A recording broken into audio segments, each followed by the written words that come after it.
sa malaking bato na to may nakasulat na Lagomday. Yan ang pinakataas, ano. So sa ganito, ang babasahin natin ay yung mga naka-highlight tsaka yung mga unusual sa pagkakaguhit, kasi usually ganun sa pagkakaintindi ko, ganun yung mga ganun ang may kahulugan. So Lagumbay is a keyword to La Laguna Bay. So dito naman sa sunod, may tao tsaka may katawan, yan ulo tsaka katawan. Usually ulo lang dito yung binabasa, yung katawan more on support yan. Sa ganito naman, from counterclockwise tayong magbabasa, ganyan. Then mula rito, ang unang tatama sa atin ay yung kanyang kilay. Yung mga ganitong guhit, ang pagkakaintindi ko, above 180 degrees, 180 degrees above, tumutuko yan sa bato. Ayan, bato yan. Maliit, ibig sabihin yan malaki. Yung malaki naman, ibig sabihin yan maliit. So naging natural kasi sa mga pirata, yung mga nakaligtas, na magbigay sila ng baliktad at mga nakapatalinhagang kahulugan sa mga ganito nila. So yan, mata, ilong. So normal naman sa ulo ang may mata, ilong, pero unusual yung kanyang posisyon. So sinasabi nito na doon. So meron siyang laman na word na doon. Then next ay yung bibig, normal naman yung bibig. So lalagpasan lang natin yan. Next ay yung ito. So less than 180. So sinasabi nito na either burol o bundok. So sunod is triangle. So ang sinasabi nito ay pinakamataas. And then somewhere dito, yan, kung napapansin nyo yan, pabilog yan na parang mga petals ng bulaklak. So nakaturo siya banda dun sa may tuktok. So meron siyang sinasabi dun sa tuktok. So yung iba hindi na natin yan naiintindihan. So kung babalikan natin, doon, burol, pinakamataas sa tuktok, may bulaklak. So kumbaga sinasabi niya doon sa burol, sa pinakamataas sa tuktok, ganun. So dito, ang pinakamataas kasi dito ng burol ay matatagpuan sa gilid ng La Laguna Bay. So may lead na tayo, pupuntahan natin yan. So next ay yung katawan niya, bato. Dito sa ibabaw, kung napapansin nyo yan, may X. Ibig sabihin may marka sa ibabaw ng bato. Then dito may guhit. Ayan, kung bubuuin mo ay parang pick siya ng gitara.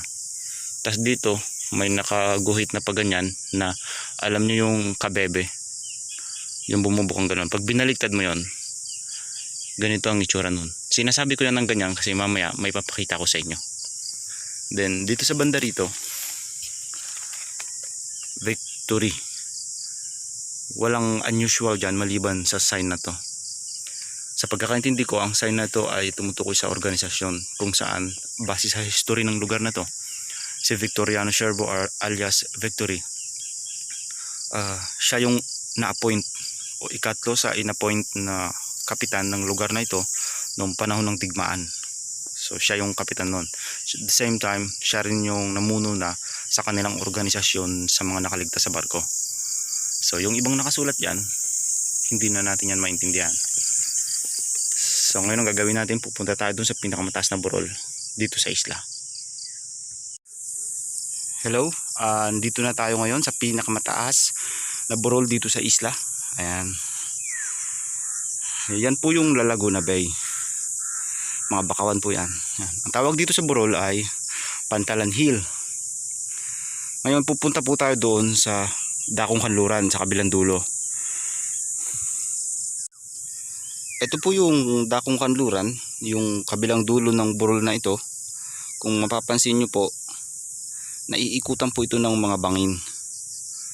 Ayan, pagdating po dun sa may kahoy na yon, pagbaba po nun, bangin na po yon. Tsaka yan, bangin po yan. Ayan.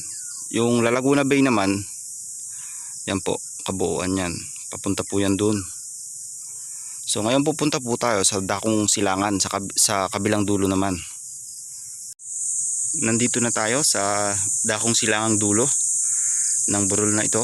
Then ayan, Mapapansin po ninyo, dahan-dahan po yan bumababa. Yan, dahan-dahan po yung kabila, yung doon sa kanluran, halos puro bangin po yun doon. Ito naman dahan-dahan po siyang bumababa. Ngayon mapapansin natin yung isa ron, yung tuktok. Yun yung pangalawang mataas na burol dito sa isla. Ang tawag naman doon ay Embesligan Hill. Kung papansin natin parang isang bundok lang siya, pero doon sa actual maraming tuktok yan. Nagkakatapat-tapat lang, kaya parang isang bundok lang o isang burol lang siya, pero marami yan. Puro bangin po yan pag ganun. Then yan naman nakikita naman natin, puro yan pag ganun, dahan-dahan naman siyang bumababa ang banda rito. So sinasabi ko yan kasi may gamit yan, mamaya sasabihin ko. Ang tawag dito sa area na to, pungkay. Ibig sabihin na sa tuktok o sa taas ng burol. Kung naaalala nyo, yung doon sa pangsod, yung una nating binasa doon sa ulo ay yung kilay niya na nakamarka siya bilang bato. Yung maliit na yon, ibig sabihin nun malaki. So ang gagawin natin, hahanapin natin yung pinakamalaking bato dito sa area.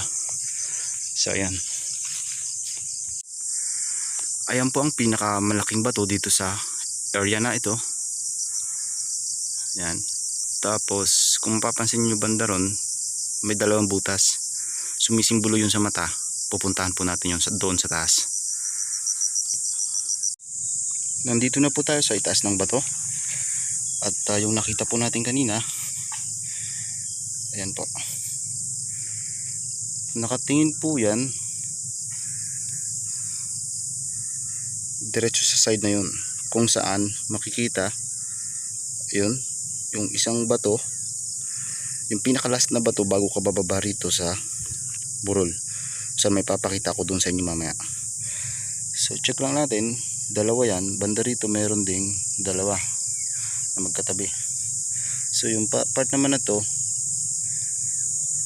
nakatingin naman siya banda ron sa malayo, malayo.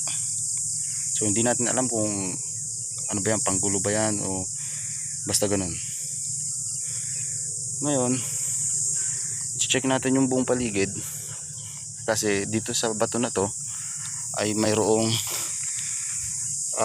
nagpapakita ng connection doon sa mga marka sa pangsod.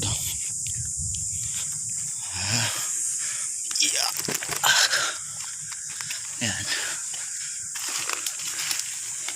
Ayan. Kita nyo yan, diamond. So maraming mga marka na hindi na natin maintindihan kung mga ano yan. Ngayon banda rito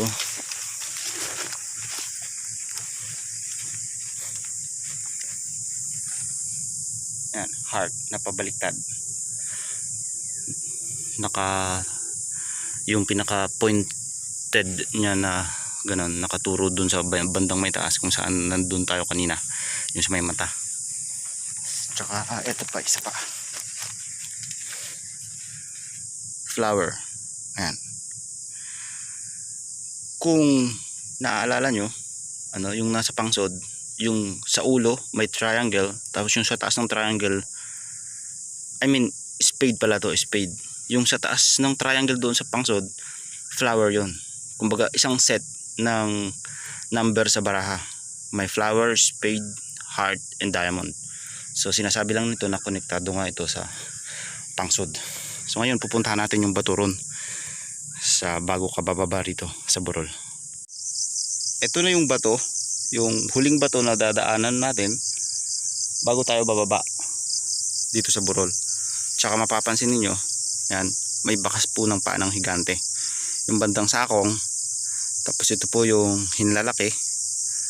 Tapos yung banda ron, hindi na masyadong napapansin, pero makikita pa rin natin may mga bakas pa ng daliri. Kaunti. Yan. Banda naman dito, yan, may isa pang bakas ng paa ng higante, pero bandang sakong lang. Yan, putol na banda ron. Yan. Then mayroon siyang butas dito na parang kuweba. Then sa kabila, yun, mayroon din siyang marka doon na pahaba na hindi naman ganun kalalim. So ang gagawin natin, i-decode din natin ito. Magsisimula tayo rito. So base sa pagkakaintindi ko, babaliktarin natin ito. Pansinin ninyo, malalim, pag binaliktad natin, bangin yan, palibot. Yan. Then pagdating naman dito, malalim, dahan-dahang bumababaw hanggang nakapantay na siya rito. Pag binaliktad natin yan, mataas, dahan-dahang bumababa. So sinasabi lang nito na dulo-dulo. Ito yung ang tinutukoy nitong paa na to ay ang burol na ito na kung saan tayo naroroon. Ito yung dakong kanluran, yung doon kanina sa puro bangin. Tapos ito naman yung dakong silangan, yung dyan na pinunta natin. So yun, mula kanluran papuntang silangan, diretso, banda ron andun yung isang bakas ng paa na ibig sabihin din nun ay burol din yun. So ito ay yung kumakatawan sa burubalading. Burubalading tuloy, yung sa imbestigan. Pag binaliktad natin yan, bangin yan lahat dito. Ito, bangin. Doon naman, dahan-dahang bumababa naman, katulad ng sinabi ko kanina doon. Tapos, ayun nga, kung napapansin nyo yun, yun. Pag mula sa tuktok papunta ron, imbestigan yon. Hanggang doon sa tabing dagat na. Tapos mula naman sa tuktok pababa, mutbot na yon. So, ito yon. Pag binaliktad natin to, pag galing dito, papunta rito, mutbot yan. Pag galing naman dito, papunta ron, imbestigan yan. So, dito sa, kung baliktarin nga natin to, bangin yan. Sa baba, mayroong malakweba. Pag binaliktad natin, ilog yan. Maiksi, ibig sabihin, mahaba.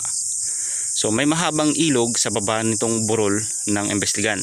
So, doon sa actual, meron talaga. So, naka-highlight siya rito, bagyang malalim. So, may sinasabi siya rito na pupuntahan natin mamaya. So, yun namang isa na yun. Kung yung paa doon na malaki ay itong Pantalan Hill, tas ito naman ang Imbestigan Hill, ito sigurado ang kumakatawan naman sa bundok, burol ng Kabugawan. Yan, pahaba na mababa lang.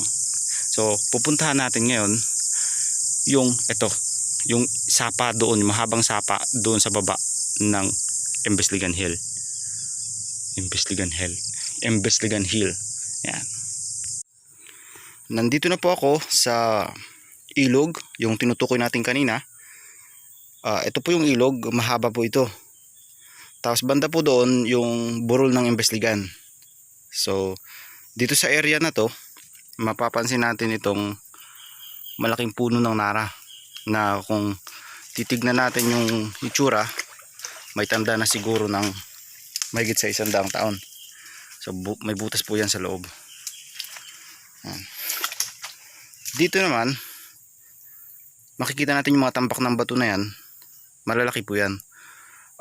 Yung pagkakatambak po niyan ay bahagyang naka-diamond. Tapos sa bandang gitna may hiwa siya na parang sinadyang gawing ari ng babae yung pagkakaayos. Ganun. Ngayon, ito yung malaking puno ng nara. Pag mula rito, yun, nagkandatumba kasi yung mga kahoy sa bagyong Ambo. Yun, nakikita natin, bato po yun, isang malaking bato na nakapatong sa mga bato. Tapos sa linya po na ito, makakakita po tayo ng bakas ng paa ng higante. Pupuntahan po natin. So naalala nyo yung doon sa Pungkay, yung bakas doon ay kaliwa. Ito naman po kanan. Yan, medyo ano ba? Yan. Dito yung bandang sakong, yung bandang daliri. Kanan po yan. So kapares nung doon sa Pungkay. Balik tayo sa puno. Ayan, puno. Then diyan doon tayo galing, yung bato tsaka yung paa ng higante.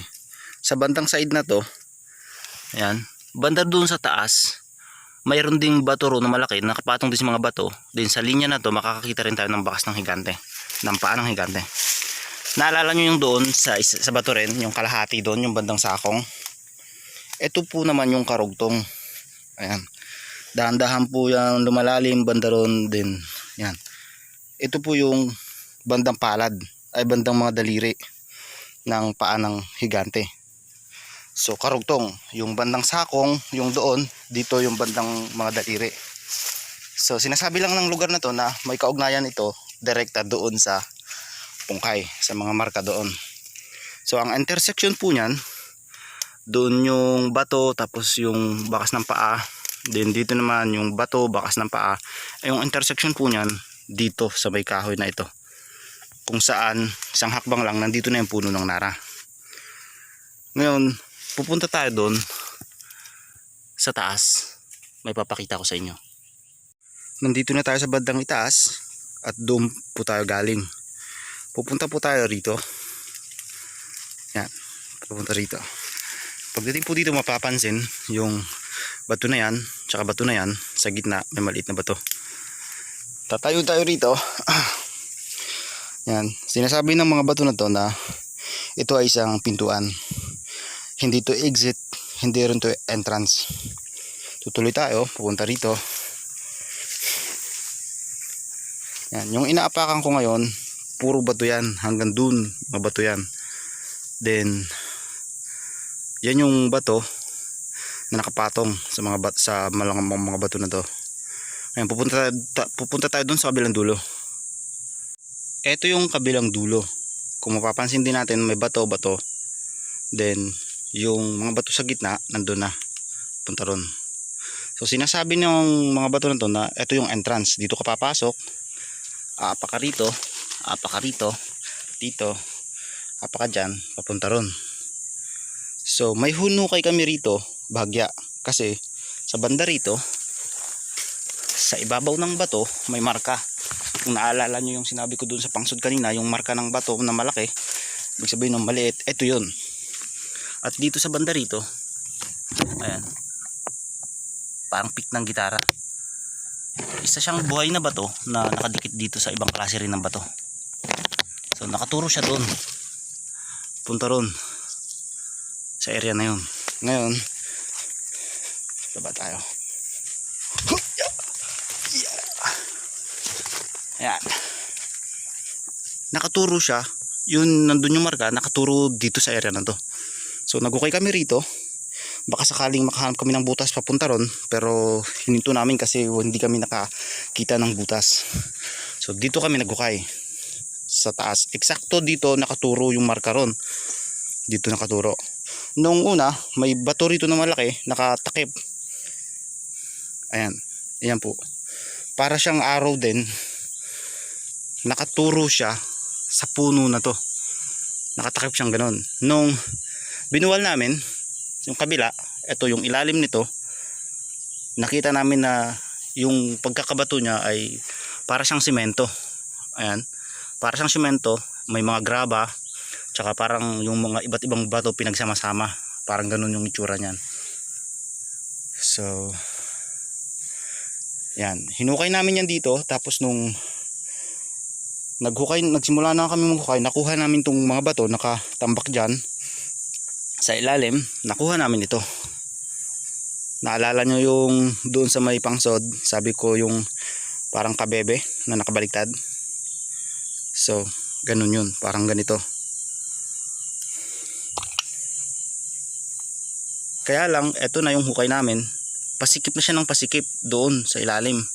So parang pinanghinaan na kami na parang walang giveaway na makukuha rito.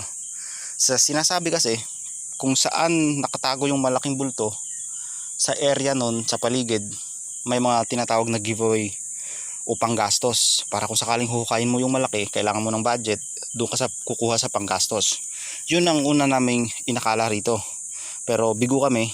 So ang ikalawang option na maaaring nakatago rito ay mga bomba. Ayon kasi sa history, yung mga tunay-tuniladang kayamanang tinago dito sa isla after ano ba tawag nun? Dalawang dekada, yun. Hinukay nila ulit yun, tapos itinago sa labas na ng isla. So ang hindi na sinabi doon ay kung saan nila tinago yung bomba, at yun, hindi na yun hinukay ulit. So maaring ang bomba na ang nakalibing dito kasi wala nga kami nakita sa minarkahan. Yan. So yan, bali ginawa po namin yung paghuhukay kasi po naghahanap po kami ng isang mas matibay na patunay na totoo nga yung kwento na minsan kong isinulat tungkol sa kasaysayan ng lugar na ito, na kung saan ay hindi po pinaniwalaan dahil po mayroon na po kasing naunang isinulat na history ng lugar na to.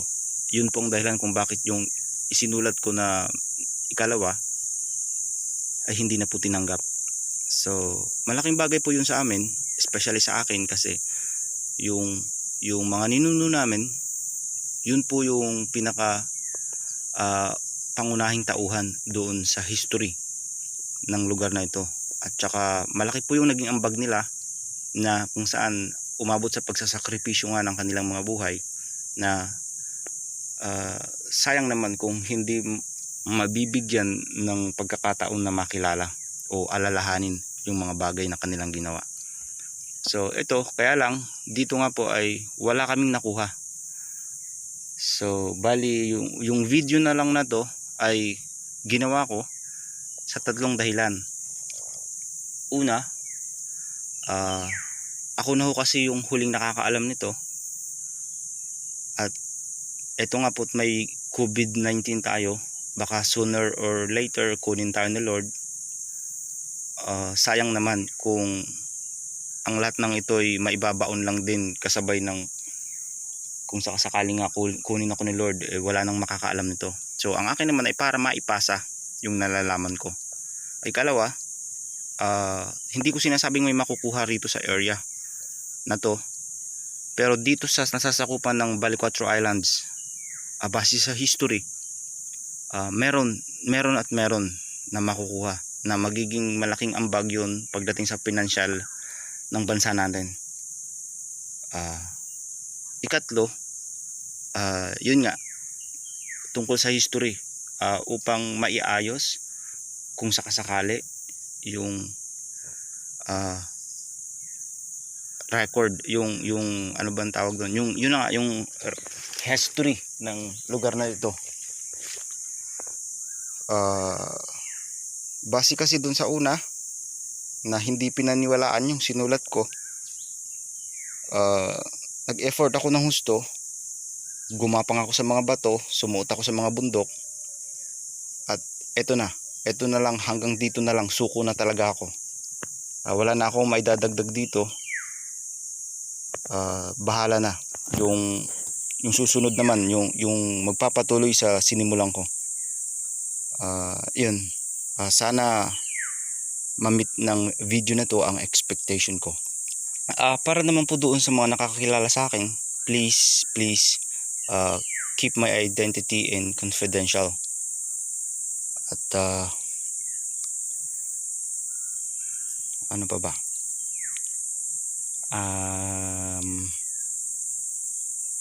Yun lang siguro. Thank you and good luck.